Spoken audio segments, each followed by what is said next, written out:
Okay, well, we'll go ahead and get started. Now it's good afternoon. I'm here today to walk you through the Southwest Middle and discuss how it may impact you and your community.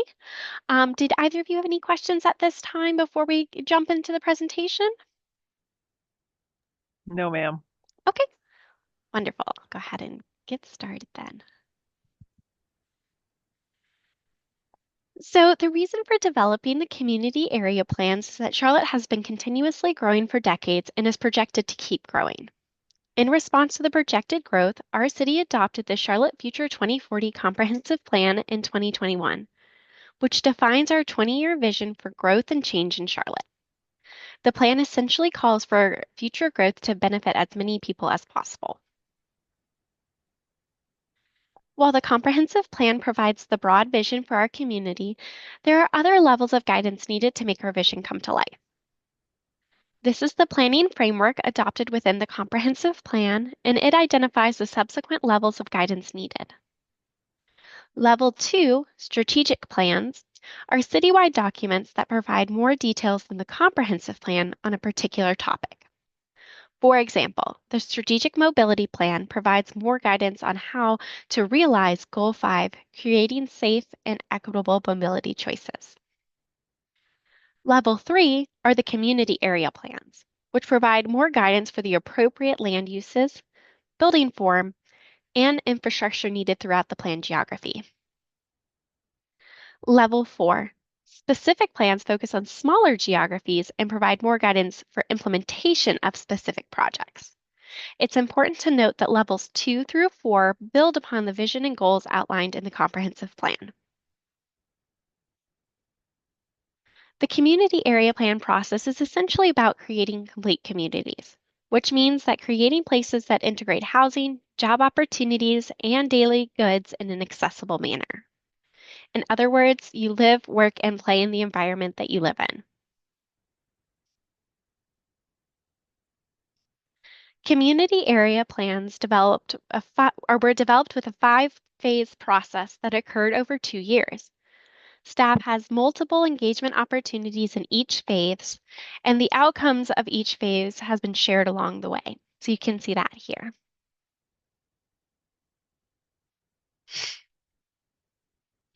This slide summarizes the engagement efforts from phase 1 through phase 4 of the effort. We've reached over 400,000 residents, both online and in person, using a range of constant and coordinated tactics. This includes tactics such as social media posts, our website, and all online interactive content we produced, such as story maps and videos. While virtual interactions are great, we still really value in-person interactions. And we're able to interact with 6,000 people from phase 1 through phase 4. For this planning effort, we hosted 50 workshops in which we asked residents to join us, but we also made an effort to meet people where they were by attending other meetings, festivals, and libraries. You can see the geographic dispersion of our in-person interactions on the map on the right. Throughout phase 1 through 4, we received 1,700 comments that helped to shape the draft plans. And I'd like to mention that all of this engagement builds upon the feedback we received during the 500,000 interactions during the comprehensive plan development and the 6,000 interactions with the policy map. Plans were developed using systematic processing, which means that they were developed in the same way and will have the same components and format within them. While the plans developed systematically, each plan includes unique content that reflects individual characters of the geography, as well as some new common policy guidance that helps us to achieve our vision. These plans provide a common set of considerations for all decision makers to ensure we're consistently evaluating options in line with the city's vision. Over time, these considerations will help ensure growth is accommodated in a way that respects established neighborhoods, aligns growth with our infrastructure and capacity, and creates vibrant mixed-use centers for all. This is the table of contents within the Southwest Middle Community Area Plan. If you look at the other plans, you'll see it's the same contents and is organized as mentioned on the last slide. I'm going to keep the table of contents up on each slide for tracking purposes. Next, the next chapter outlines the geography's greatest needs and prioritized goals. Needs are focused on increased access to housing choices, job opportunity, daily goods and services, and reducing environmental impacts. The plans focused on these 4 needs because these are the metrics that were identified in the comprehensive plan as paramount for ensuring future growth benefits as many people as possible. The 10 comprehensive plan goals were linked to these 4 metrics, and if a metric was scored less than 5 for the associated goals, they were identified as priorities for the geography. We want to note that all goals are important, but this is a priority list that will help prioritize limited dollars and resources. Chapter 4 focuses on the recommended development pattern for the geography via the 2040 policy map. The colors in the map relate to the types and intensity of development that is appropriate in the area. To learn more about the colors, you can see the place type descriptions in the appendix. The plans recommend a large portion of the geography to remain as is, meaning if redevelopment occurs in the area, then the new development should match the scale and intensity of the development on the ground today. The plan recommends 37% evolve into a different type of development than what exists today. An example of anticipated change is commercial evolving into an activity center. Commercial places are characterized by car-oriented destinations for retail, dining, or service uses, typically within low-rise buildings that are located along major streets or near intersections. An example of this would be Wilkinson Boulevard, as shown on page 21. This could evolve into a community activity center, which is characterized by a mix of uses: residential, employment, shopping, leisure, and entertainment. These uses are set within mid-rise buildings in a pedestrian-oriented environment. This place type change would add a greater mix of uses and density to the recommended area. This change will help accommodate our projected growth in a way that respects neighborhoods, pairs growth with infrastructure capacity, and creates mixed-use centers which help with increased access across Charlotte.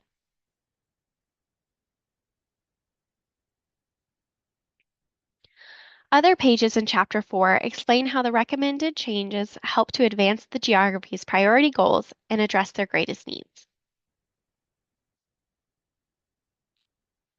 In Chapter 5, Supporting the Vision, this includes 5 sections and references the Neighborhood Toolkit. The Neighborhood Toolkit is included within the appendix because it's a reference for all geographies. The toolkit catalogs all the great programs that are currently available to residents to help address their needs.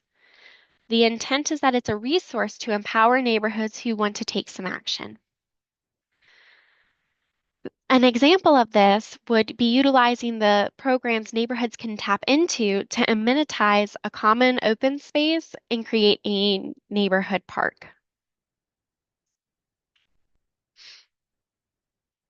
The mobility section was developed in coordination with CDOT, CATS, and CRTPO. It restates Goal 5, safe and equitable mobility, is important across Charlotte. It includes clips of the citywide street map, which outlines the future cross-sections for the arterial streets in Charlotte. This section summarizes the citywide strategic mobility plan and highlights the strategic investment areas within this geography. Next, the mobility section includes a new level of guidance called the mobility assessment. This assessment evaluates how well our future mixed-use place types are meeting our aspirations, as outlined in the place type descriptions. These assessments should be used by all stakeholders, residents, developers, and city officials, to inform future development and infrastructure projects within these areas. For example, if a developer wants to rezone a site within one of these mixed-use locations, they should use this assessment to propose a project that improves conditions. Similarly, a community member can evaluate a proposed project against this assessment to determine if the project contributes to the area's aspirations. The open space and community character chapters include similar assessments because the open space and character are important components of the place type aspiration.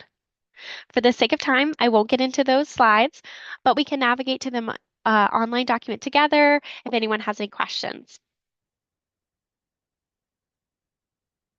The next section, Environmental Justice and Sustainability, builds upon the comprehensive plan's vision to reduce environmental impacts across Charlotte. This section provides more detailed analysis of the environmental impacts within the plan's geography. It also introduces heat impacts as the new environmental metric that should be considered in future decision making.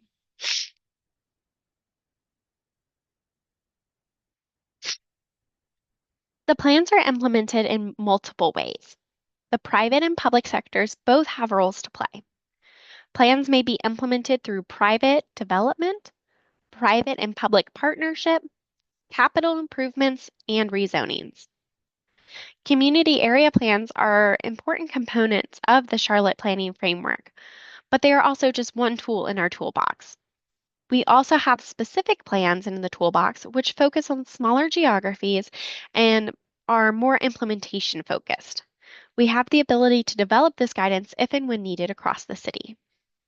And planning is cylindrical, so we plan to monitor and update recent plans every 8 to 10 years.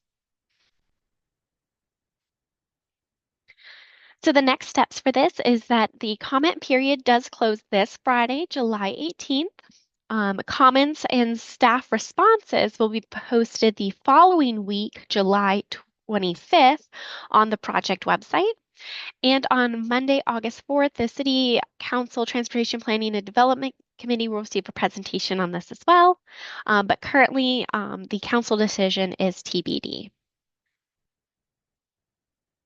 So I'm happy to answer any questions or accept any comments related to this. But again, just a reminder that the comment period does end this July 18th, this Friday.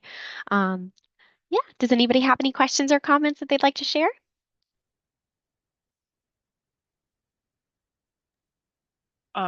Good afternoon. This is Faith Triggs again with Habitat. I was actually just really just popping into each plan area, and probably for this one, what and it may be outside of the jurisdiction, but I was just curious about additional airport expansion as it relates to if you look around the Topgolf, going back to Beam Road and all of the new airport facilities, you know, manufacturing building. And then I think there's a new fire station on Beam Road that's coming in though. But I'm not sure if that's outside of that jurisdiction, outside of this cap area plan.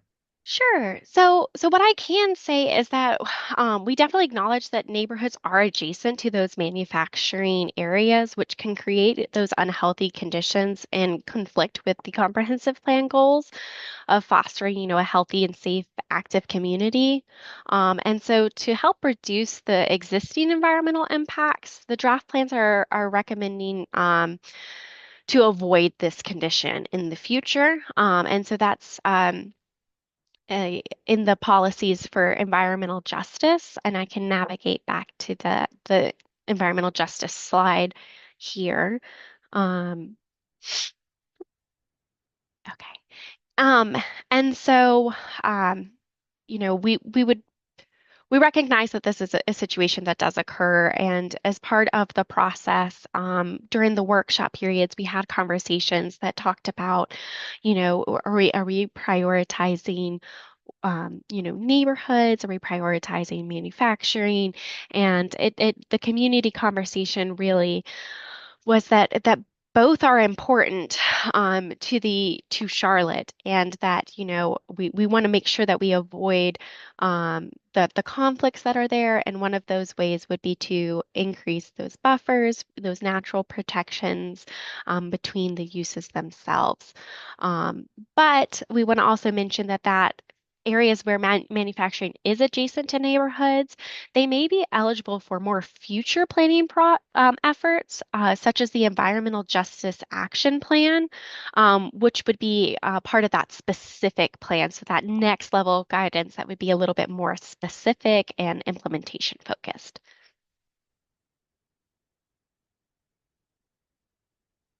Thank Mhm. you. Then my other question would be, because like I said, I'm kind of just going back and forth to the Sure. website, just looking at each of the plan information. What and again, for that surrounding area, Mhm. tree save, because again, when I look at that Top Golf Mhm. facility, the hotel that's right off of West Arrowwood, and then all of the area where right before you hit the 485, Mhm. all of that area was just leveled. All the trees were leveled, going back to Beam Road again for all of these new industrial facilities. And I'm sure all of that complements the airport. But there were a ton of trees that were just wiped out. Sure, sure. And so that's where if on the top of the screen, I'm not sure if you can see my mouse, so I apologize if you can't. But there's the environmental justice assessment, and the first one there is talking about the tree canopy. And we recognize that, trees provide shade, help to cool the surrounding air and reduce air pollution. Um, and so part of the policies, and I can pull that up as well. If you'll give me just one moment to switch over to the plans, um, I can pull up this particular one.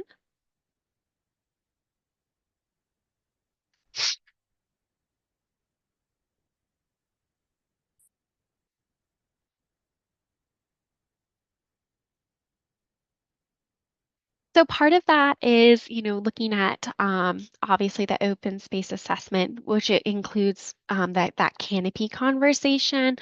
Um, but we also have the environmental justice and sustainability section. And like I mentioned, it has that tree canopy as part of the environmental adjustment or justice assessment.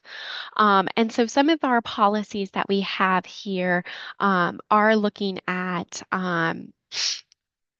ways to mitigate that. And so, for example, I'm looking at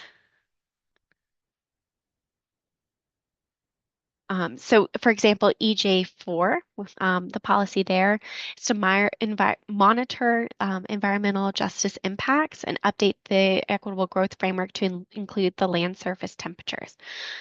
So, including that environment or the heat map, which is here, um, that is directly correlated to the amount of tree canopy.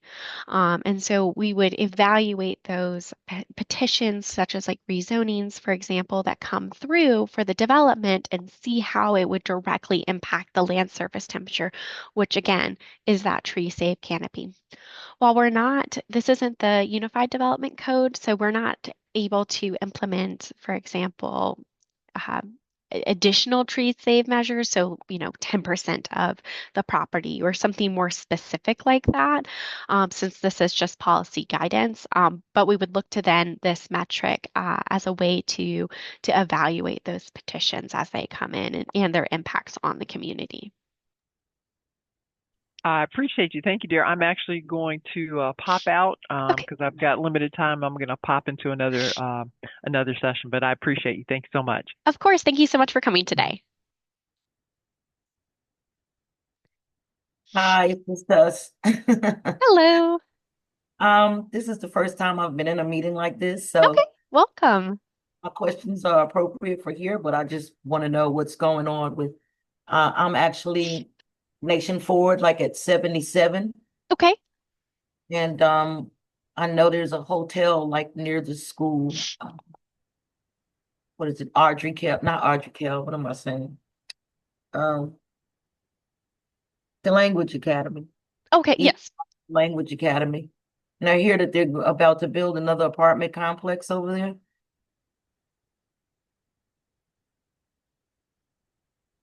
Is your question in reference to the development that's being approved? I just want to make sure I'm understanding. Yes, I think in a city council meeting, I I heard them say they were building another complex on Nations Ford Road On near the Nation. school. Okay.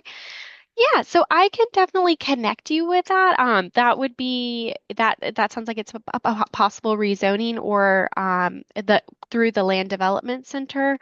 So I wouldn't have specific information, but I could connect you to somebody to make sure that you get that information if you'd like. If you could just provide your email address. It would be Robbins Tracy 63 at gmail.com. Perfect. Okay. Like my name is spelled there just to make sure it's one B in Robbins and CEY for Tracy. Perfect. Yes, ma'am. I get it. So Um, this meeting is about what? So this meeting is about the community area plans. So this is the community area plan for the Southwest Middle. So this is again this is building off of the comprehensive plan. So this is a another level of future planning for the community. Okay. Would that include parks or anything like that? Sure. So I can navigate. So we do have the open space section in our code or in our, excuse me, our plans, um, which does reference parks, greenways, public plazas, and courtyards. Uh, but it should be noted that Mecklenburg County actually handles the um, parks and recreation for the Charlotte-Mecklenburg area. Okay. Okay, well, I guess that's it for me. I just wanted to know what's going on in my neighborhood. I'm a homeowner here and it's just really sad. The traffic is crazy. We're still building apartment buildings. So I just wanted to know what the future plans are for this area. Of course. Well, did you have any other questions or comments? Like I said, you're welcome to hang out with me. Or if you're interested in jumping to another area, I noticed when I was looking at your area, you were pretty believe you're right here, that area. So I didn't know if you wanted to jump or like I said, you're welcome to stay.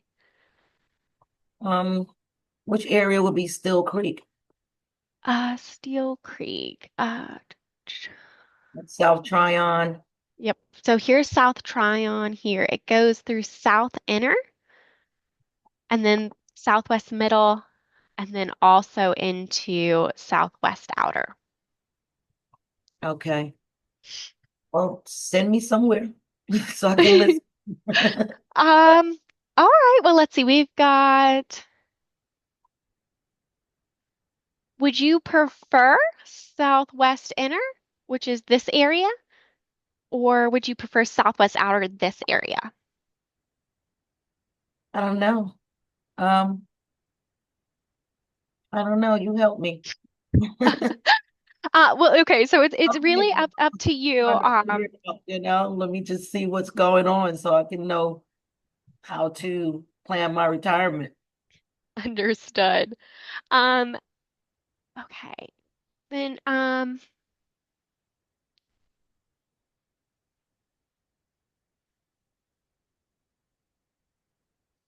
it looks like um South Inner.